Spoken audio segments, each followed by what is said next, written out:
நமச்சிவாய வாழ்க. நாதந்தாள் வாழ்க. இமைப்பொழுதும் என் நெஞ்சில் நீங்காதான் தாழ்வாழ்க. வாழ்க வளமுடன். அனைவருக்கும் இனிய வணக்கங்கள். நிகழும் ஸ்ரீ மங்களகரமான சோபகிருது ஆண்டு தை மாதம் 18ஆம் தேதி வியாழக்கிழமை அன்று சஷ்டி திதியில் சித்திரை நட்சத்திரத்தில் திருதி நாமயோகத்தில் வணிசை கரணத்தில் சித்தயோகம் கூடிய நன்னாளில் இந்த சீர்மிகு பிப்ரவரி மாதம் பிறக்கிறது. பிறக்கப் போகும் இம்மாதம் உங்கள் வாழ்வில் வளமும் நலமும் செல்வ செழிப்பும் பெற்று புதிய வாய்ப்புகள் புதிய வெற்றிகளுடன் மங்களகரமாக அமைய எல்லாம் வல்ல இறைவனை உளமாற வேண்டி விரும்பி கேட்டுக்கொள்கிறேன். இம்மாத கிரக நிலைகளை பார்க்கும் போது மேசத்தில் குரு பகவான் சஞ்சாரம் செய்கின்றார். சனி பகவான் கும்பாராசியில் பயணம் செய்கிறார். ராசிக்கு 6ஆம் இடத்தில் கேது பகவானும் 12ஆம் வீட்டில் ராகு பகவானும் பயணம் செய்கின்றனர். சுக்கிரன் புதன் செவ்வாய் ராசிக்கு 9ஆம் இடத்தில் சஞ்சாரம் செய்கின்றனர். ஜனவரி 15ஆம் தேதி சூரிய பகவான் மகர ராசிக்கு மாறியதை தொடர்ந்து பிப்ரவரி 1ஆம் தேதி புதன் பகவானும் பிப்ரவரி 5ஆம் தேதி செவ்வாய் பகவானும் மகர ராசிக்கு பெயர்ச்சியாக உள்ளனர். இதனால் பிப்ரவரி மாதத்தின் தொடக்கத்திலேயே 3 கிரகங்களின் சேர்க்கை நடக்க உள்ளது. மகர ராசியில் சூரியனுடன் புதன் இணைவதால் புதாதித்ய யோகமும் சூரியனுடன் செவ்வாய் இணைவதால் ஆதித்ய மங்கள ராஜ யோகமும் உருவாகிறது. இந்த கிரக அமைப்பினால் உங்கள் வாழ்வில் ஏற்படக்கூடிய சுபம் மற்றும் அசுப பலன்கள் என்ன என்பதனை விரிவாக காண்போம். இதுவரை ஆபத்தில் சிக்கி சீரழிந்த உங்கள் வாழ்க்கை பயணம் மாறப்போகிறது. இப்படியும் ஒரு வாழ்க்கையா என மனக்கசப்பில் வாழ்ந்து வந்த உங்களுக்கு இனி வசந்தம் வீசப்போகிறது. இனி யமனே உங்கள் எதிரில் வந்தாலும் சிவனின் அருளால் எதிர்த்து நின்று போராடும் பலம் உங்களை வந்து சேரும். உங்கள் பிறப்பு ஒரு சாபக்கேடு அல்ல, அது சரித்திரம் படைக்கும். தனுசு ராசி அன்பர்களே, சுக்கிரன் புதன் ஆகியோர் மட்டுமே இம்மாதம் நன்மை செய்யும் நிலையில் இருக்கிறார்கள். குடும்பத்தில் உற்சாகமான சூழ்நிலையே காணப்படும். பிள்ளைகளின் பிடிவாத போக்கு மாறும். உங்கள் அறிவுரைகளை கேட்டு அதன்படி நடப்பார்கள். சிலருக்கு பிள்ளைகள் வழியில் பொருள் வரவுக்கும் வாய்ப்பு உண்டு. புதிய ஆடை ஆபரணங்கள் சேரும். விருந்து விசேஷங்களில் கலந்து கொள்ளும் வாய்ப்பு உண்டாகும். கணவன் மனைவிக்கு இடையே கருத்து வேறுபாடு ஏற்படக்கூடும் என்பதால் ஒருவருக்கு ஒருவர் விட்டு கொடுத்து செல்வது நல்லது. வெளி வட்டாரத்தில் மதிப்பும் மரியாதையும் கூடும். அரசாங்க விவகாரங்கள் இழுபறிக்கு பிறகு சாதகமாக முடியும். திருமணம் வளைகாப்பு போன்ற சுப நிகழ்ச்சிகள் நல்லபடி நடைபெறும்.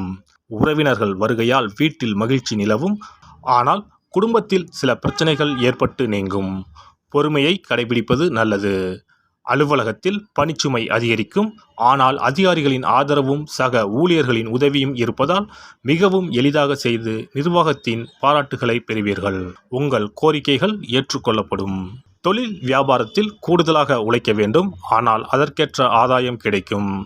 பங்குதாரர்களால் வியாபாரத்துக்கு தேவையான பண உதவிகள் கிடைக்கும். அரசாங்க வகையில் எதிர்பார்க்கும் காரியங்கள் இழுபறிக்கு பிறகு அனுகூலமாக முடியும். கலைத்துறையை சேர்ந்த அன்பர்களுக்கு பெரிய நிறுவனங்களில் இருந்து அழைப்பு வரும். புதிய ஒப்பந்தங்கள் கையெழுத்தாகும். புகழும் கௌரவமும் அதிகரிக்கும். ரசிகர்கள் மத்தியில் உங்களின் செல்வாக்கு கூடும். மாணவ மாணவியருக்கு படிப்பில் இருந்த தேக்க நிலை மாறும். பாடங்களை ஆர்வத்துடன் கவனிப்பீர்கள். ஆசிரியர்களின் கேள்விகளுக்கு உரிய பதில்களை கூறி பாராட்டுக்களையும் பெறுவீர்கள். நண்பர்களிடம் பழகும்போது மட்டும் சற்று கவனம் தேவை. குடும்பத்தை நிர்வகிக்கும் பெண்மணிகளுக்கு மகிழ்ச்சி தரும் மாதமாகவே இருக்கும். குடும்ப பொறுப்புகளை நிறைவேற்றுவதில் சிரமம் எதுவும் இருக்காது. அலுவலகம் செல்லும் பெண்மணிகளுக்கு பணிகளில் கூடுதல் கவனம் தேவை.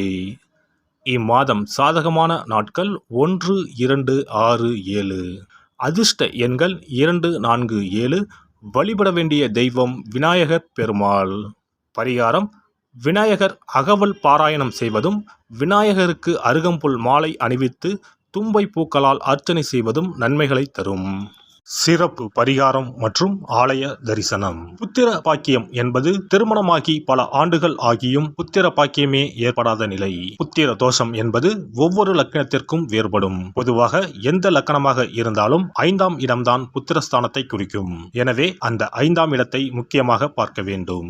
சேர்த்து வைத்த புண்ணியம்தான் குழந்தையாக பிறக்கும் என்று பழமொழி உண்டு. அந்த வகையில் 5ஆம் இடம் பூர்வ புண்ணிய ஸ்தானமாகவும் திகழ்கிறது. தாய்மாமன் தாய்வழி உறவுகள் ஆகியவற்றை குறிப்பதும் 5ஆம் இடம்தான். 5ஆம் இடத்தில் பாவக்கிரகங்கள் அதாவது ராகு, செவ்வாய், சனி அல்லது சூரியன் அமர்ந்தால் ஒரு சிலருக்கு குழந்தை பாக்கியம் இல்லாமல் போகும் அல்லது தாமதமாக கிடைக்கும்.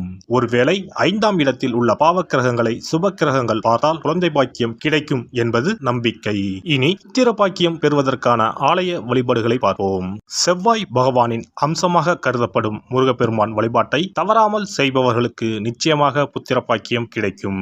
குரு பகவான் வீற்றிருக்கும் தலங்கள் அனைத்தும் சிறப்பு வாய்ந்தவைதான். ஆலங்குடி குருஸ்தலம், திட்டை குருஸ்தலம் சிறப்பான பலன்களை கொடுக்கும் ஆலயங்களாகும்.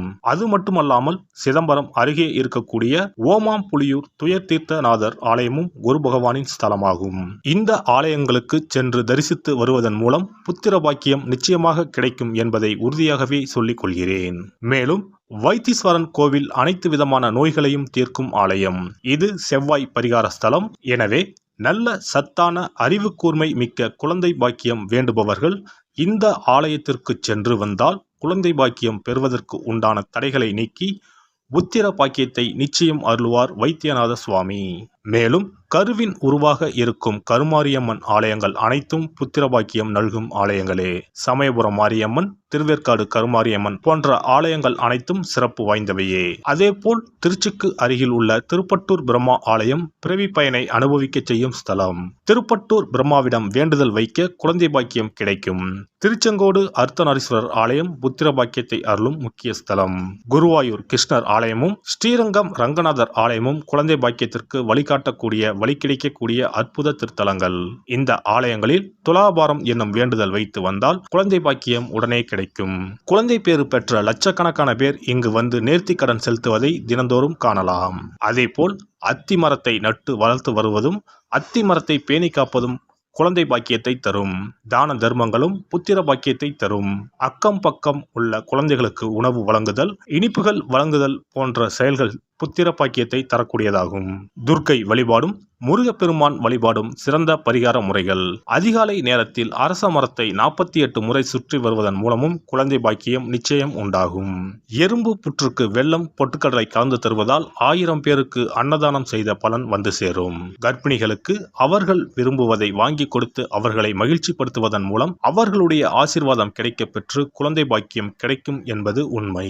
புத்திர தோஷம் உள்ளவர்கள் முதியோர் காப்பகங்களில் உள்ள முதியோருக்கு உணவு உடை வழங்கி அவர்களின் ஆசியை பெற்றால் புத்திர பாக்கியம் கிடைக்கும். மேற்கண்ட ஆலய பரிகாரங்களை முறையாக செய்து நம்பிக்கையோடு வணங்கி வந்தால் குழந்தை பாக்கியம் நிச்சயம் கிடைக்கும்.